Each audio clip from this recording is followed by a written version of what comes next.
Sutra of Karma, the Law of Readiness. Our dreams will not come true until we are ready for them. This is how fate protects us. For many years, I had a dream of meeting the most published and popular living philosopher, Ken Wilber, the author of what is called integral philosophy. He has sold hundreds of millions of books and has just as many followers, a real titan of a man. Friends would tell me they could arrange for us to meet, but it always fell through. The chain of 6 degrees of separation never connected us. And what could I offer him during that meeting? Ask for an autograph? Very often, a person sets an important goal but doesn't understand why all their efforts fail to yield the expected result. They work tirelessly every day, but the dream remains out of reach. To explain how this law works, let's use a simple analogy. Imagine a cyclist riding on the road. Suddenly, a steep hill appears in front of them. An inexperienced cyclist will try to gather speed for the climb while already on the slope, which will quickly exhaust them. They might even have to stop and walk the bike up the hill. An experienced cyclist, however, will start accelerating well before the hill and overcome the obstacle without much effort, barely losing momentum. In terms of classical physics, the hill is a potential barrier, and to overcome it, the cyclist, like a particle, needs to have a certain amount of kinetic energy. Either that energy is there, and the barrier will be overcome, or it's not, and the obstacle will remain unconquered. That's the law of energy conservation. Applying this analogy to the law of karma, we can say that before every important phase in our lives, fate tests our readiness. It creates a potential barrier. If we overcome it, we are ready. If not, we must recognize this and draw the right conclusions. In this case, karma, both active and hidden, acts as the equivalent of our kinetic energy. Sometimes, halfway up the hill, we realize we can't go any higher, but we also can't stay where we are. The only option is to go back down and try to build up speed again. When overcoming life's obstacles, a person can try to change their karma, thereby increasing their kinetic energy. Then, the barrier that blocks them from their dream will no longer be an obstacle, and their karma will confirm their readiness to climb the hill. The concept of a potential barrier is connected to an interesting phenomenon in quantum physics, the tunneling effect. For example, it's often observed in the micro world. Its essence is that a microparticle can overcome a potential barrier without having enough energy to do so. In the analogy with the cyclist, it's as if the cyclist passes through the hill via a tunnel, without needing to increase speed or apply extra effort. While it may not matter much to the cyclist how the hill was overcome, unless they're in a race, with the law of karma, such shortcuts don't go unnoticed. A real-life example is people who win the lottery. A person who wasn't particularly outstanding suddenly wins a large sum of money.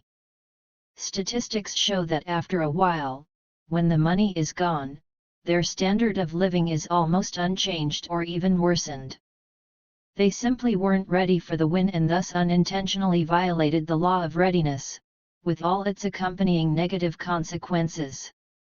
After all, they did nothing to earn the money, they didn't hit any bumps, learn any lessons, or work for it. The human mind possesses 3 keys that unlock everything: number, letter, note. To know, to think, to dream. Everything is in this. Victor Hugo. Before a child can learn to walk, they must fall more than 50 times. Yes, they see how easily their parents do it, but the desire alone to master this fundamentally new mode of movement won't achieve anything. The need to walk can only be realized when the musculoskeletal system becomes more developed and the body is ready for it. And all other essential life processes happen only when a person is ready for them. From the moment of conception to birth, our bodies pass through all stages of the animal world's evolution from a primitive single-celled organism to a human being. A child cannot be born until they are capable of breathing and providing their body with oxygen. By ensuring that every event is preceded by the necessary stages of development, the universe protects us from disappointments that await if we try to skip a step. It's known that the first birds didn't have fully developed wings. Instead, they had claws on their front limbs for climbing trees. Before they learned to fly, birds had to climb and glide. These wings weren't yet suitable for flight, but mutations and gradual changes brought them closer to the form that eventually allowed prehistoric birds to soar. We are all familiar with the feeling of doubt and uncertainty about the correctness of our actions. We hesitate, don't dare to take serious steps, and as a result, some of our dreams and plans come true later than they could have or remain unfulfilled. What prevents us from feeling ready to act? Don't complain that your dreams didn't come true. The only person who deserves pity is the one who never dreamed. Marie von Ebner-Eschenbach. Nothing helps create the future as much as bold dreams. Today's utopia becomes flesh and blood tomorrow. Victor Hugo. Psychological readiness has its own structure, described by psychologists M.I. Dyachenko and L.A. Kandibovic. Here's what is necessary for this state. A positive attitude towards the activity. In the context of goals, a person must be motivated and attracted to the goal or task. The goal should be appealing. Certain personality traits, abilities, and temperament that meet the requirements of the activity or task. The necessary knowledge, skills, and abilities. Stable qualities of thinking, perception, attention, and the ability to mobilize and concentrate. American psychologist Edward Thorndike formulated the law of readiness, which states, when any mechanism is ready to act, performing the action brings satisfaction. If the mechanism is not ready, performing the action causes irritation. In a situation where the mechanism is ready to act but doesn't perform the action, it also causes irritation. In other words, only when we are fully prepared, feeling motivated, capable of action, and equipped with the necessary experience and knowledge can we achieve our goals and derive pleasure from them, feeling convinced that this is truly what we wanted. Take the overwhelming fame of Kazimir Malevich, who created Black Square. Many may see it as undeserved luck, but Malevich had seriously prepared himself for a genius mission in art, dreaming of saying something new in history. He theorized extensively, wrote treatises, and explored the spirit and capabilities of new art. His moment came in December 1915, at the last Futurist Exhibition 0.10 in Petrograd, where Black Square became a sensation. Malevich's journey to Black Square was swift. Only 10 years had passed since his first amateur painting attempts. His readiness to become a genius manifested quickly, but only after hard work, an understanding of painting, and an evolution from figurative perception to impressionism and then to the avant-garde. It's dangerous to toy with dreams. A broken dream can bring misfortune in life. In chasing a dream, one can miss life or, in a moment of mad inspiration, sacrifice it. Dmitry Pisarev.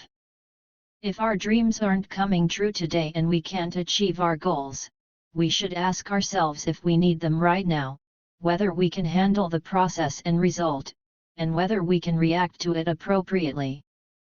Perhaps we will grow into the ability to enjoy the fulfillment of our dream a bit later. Accumulating experience, knowledge, and focusing on the essential will ensure that everything happens for us at the right time. The outstanding 20th-century American philosopher and one of the founders of humanistic psychology, Abraham Maslow, stated, "I am utterly convinced that man lives by bread alone only when there is no bread." But what happens to human aspirations when bread is plentiful and the stomach is always full? Higher needs arise, and these, not physiological hunger, govern our organism. As some needs are satisfied, others arise, progressively higher ones. Thus, step by step, man comes to the need for self-development, the highest of all. This is an anthropological law, the hierarchical subordination of satisfying some needs to the prior satisfaction of others. The most famous expression of this is Maslow's hierarchy of needs, where the desire for higher needs is only possible when conditions for their satisfaction have matured.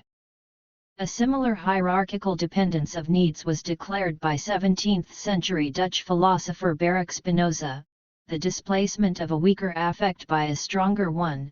19th-century German materialist philosopher and founder of the theory of communism Karl Marx, basic material and derivative spiritual needs, and early 20th-century German philosopher Max Scheler, stages of mental development. Therefore, what we are capable of dreaming is defined by the laws of anthropological development of the personality. Dreams are the cornerstones of our character. Henry David Thoreau. All our dreams can come true if we have the courage to pursue them. Walt Disney. According to Taoist beliefs, a person's identity cannot be considered a constant value, as one becomes who they are through the continuous process of change. In other words, one's life process is identified with the process of transformation. The only unchanging quality of personality is its constant transformation. Since everything is in constant flux, a person's task is to prepare for new stages, which can be aided by spiritual practices and meditation techniques. From an occult perspective, our readiness to fulfill desires is governed by a part of the soul known as the higher self. One of the key books on the higher self in the Order of the Golden Dawn, later adopted by the Ordo Templi Orientis and the Argentum Astrum, was The Sacred Magic of Obermelin, which provides a detailed guide on establishing contact with the higher self. To establish a stable connection between the seeker and their higher self, Aleister Crowley developed the ritual of the Bornless One or Liber Samak. Interestingly, there are disagreements between occultists and mystics from various world religions about the use of the higher self to fulfill desires. Occultists treat such achievements as a game or proof of their abilities, while followers of world religions avoid using these forces for selfish purposes, fearing retribution for taking what was not meant for them. For instance, Swami Mutananda, a master of the Siddha Yoga tradition, following the traditions of Hinduism, describes the higher self as an entity that is simultaneously the person themselves and something external. The higher self is not just a spark of life, it is a system of qualities and the true individual nature of a person. It is the ultimate point of development a person can become, and according to the meaning of life and spiritual growth, must become. A person who has achieved contact with their higher self can summon spirits to fulfill their desires. However, Hinduism teaches that one must accept readiness in relation to both changes and predestined things. For example, the caste system is perceived by Hindus as a necessity that forms readiness for the next reincarnation. Every dream is given to you with the power to make it come true. However, you may have to work for it. Richard Bach. In Islam, the readiness of a Muslim to draw closer to God is evaluated by the degree to which they follow Allah's commandments. Islamic teachings divide dreams and desires into permissible and forbidden categories. The former bring a person closer to Allah, while the latter, driven by passions, distance them from the Almighty and lead them away from the righteous path. Thus, for a Muslim, their desires and dreams are steps toward Allah, and the ultimate dream of earthly life is to achieve paradise. If a person follows Islamic law and has righteous aspirations, Allah helps them along this path and grants them knowledge. When a person reaches the maturity of readiness to enter the dream, Allah fulfills the desired, and the dream becomes reality, and when he reached his maturity, we gave him wisdom and knowledge, thus do we reward those who do good. Quran 12:22. Until a person is ready to realize their dream, Allah, protecting the Muslim from overwhelming happiness, delays its fulfillment for an indefinite time. However, a believer often relies solely on the will of the Almighty without making any efforts in this direction. Regarding this, the Quran states, "Indeed, Allah will not change the condition of a people until they change what is in themselves." Quran 13:11. In other words, while trusting in Allah, asking for His guidance and help, a person must also make efforts and work diligently toward the desired goal, remembering that success does not come easily. When one falls, they must rise and try again, never stopping or giving up, remembering that Allah eases the path for those who persevere, and we will ease you toward ease. Quran 92:10. For those who live their lives worthily, in accordance with divine will, and exert efforts within their capabilities, the Almighty promises the final abode, or paradise. Quran 6:135. Everything that exists in the world was once a dream. Carl Sandburg. The universe always helps us to realize our dreams, no matter how foolish they may seem.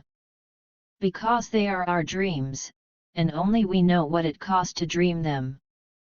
Paulo Coelho. Dreams are the cornerstone of reality. Joseph Joubert. Our ability to experience profound emotions is also determined by our readiness to understand, embrace, and appreciate this gift. For example, one of the spiritual leaders of Kabbalists, Michael Lutman, notes that love will not be given to us just like that because the Creator shattered the common vessel, and today we represent a broken group. In this way, He gave us the opportunity, through correction among us, to reveal and feel Him. From our side, readiness to love is called the vessel, and from His side, readiness to love is called the light. In the end, they meet. Our corrected vessel is the Holy Shekinah, the Assembly of Israel, and the Creator dwells within it. Religious consciousness is generally based on the notion that everything that happens in life is given to us according to our readiness to accept and endure a certain measure of happiness or sorrow. The statements of Saint Barsanup Pius the Great, 6th century, provide an illustration of this postulate. When we pray and God delays hearing us, He does so for our benefit, to teach us patience. Therefore, we should not despair, saying, "We prayed but were not heard." God knows what is useful for a person. He, God, is the wise giver, and He examines both the request and the timing. As soon as He recognizes the request as harmful, He delays and does not fulfill it, postponing it to a better time. And although this is distressing for the petitioner, who desires the fulfillment of the request even when it would not be useful for them, God acts in His wisdom to fulfill the request later, at a time when it will be more beneficial for them, said Ephraim the Syrian, a Christian ascetic of the 4th century. Another great saint of the 7th century, Saint Isaac the Syrian, gave similar advice: if you pray to God for something and He delays hearing you, do not grieve about it. You are not wiser than God. This happens either because you are not worthy of receiving what you ask for, or because the state of your heart is inconsistent with what you are asking for, or because you have not yet reached the measure needed to receive the gift you are asking for. The Russian Saint Theophan the Recluse of the 19th century keenly observed, if what is requested is sometimes delayed, it is because the one asking is not yet ready to receive it. It's better to fight for your dream and lose a few battles than to be defeated without even knowing what you were fighting for. Paulo Coelho. Sometimes, there are moments when you want to give up on your dream. In those moments, remember how much you will gain if you keep going, and how much you will lose if you give up. The price of success is usually less than the price of failure. Muhammad Ali. God protects a person as long as they remain true to their dreams, and the dreams will come true when they are truly ready. All those who ask God for something and do not receive it undoubtedly do not receive it for one of these reasons, either because they ask before the right time, or because they ask unworthily, out of vanity, or because, having received what they ask for, they would become proud or negligent, said St. John Climacus, the author of the Ladder of Divine Ascent. The failure of dreams to come true does not mean they are inherently unattainable. It may simply be that fate has not yet determined that you are ready for their realization and that these desires align with your life's path. If, despite all efforts, the dream remains unattainable, it might mean we are not yet ready for it. God, out of His infinite goodness and mercy, is always ready to give everything to a person, but the person is not always ready to accept anything from Him, said the Russian saint of the 19th century, Saint Philaret of Drozdov. But when we are ready, the goal will surely become achievable.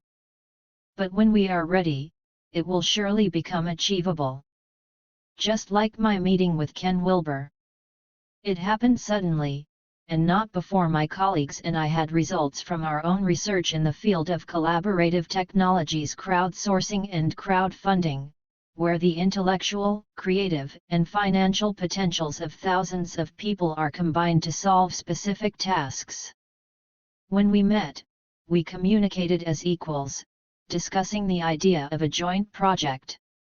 Now we are partners in an international think tank, through which leading global economists, renowned scientists, businesspeople, politicians, and practitioners can influence economic reforms in countries in need of progressive technologies. Had I not matured before our meeting with Ken, there would not have been a second conversation. I would have merely brushed the edge of the Titan's garment, and he would not have even noticed. If a person confidently moves toward their dream and strives to live the life they have envisioned, success will come to them at the most ordinary hour and quite unexpectedly. Henry David Thoreau. At first, dreams seem impossible. Then they seem improbable. And then, when they become inevitable. Christopher Reeve. To fall, then, fall from a good horse.